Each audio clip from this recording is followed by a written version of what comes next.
Salom. Men Aziza opaning telefoniman. Uning Behruz degan o'g'li bor. Hech menga tinchlik bermaydi. Bir qarasa o'yin o'ynaydi, bir qarasa har xil videolar ko'radi. O'ynagani mayli, lekin meni deb dars qolib ketyapti-da.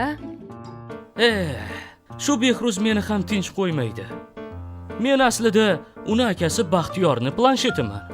Baxtiyor uyda bo'lmagan vaqtda Behruz meni so'roqsiz yoqadi. O'sha kuni quvvat olayotganimda o'ynadi. Rosa qizib ketdim.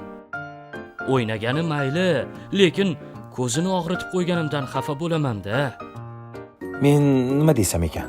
Shu Behruz degani juda sho'x chiqdi-da. Meni ham esdan chiqarmaydi.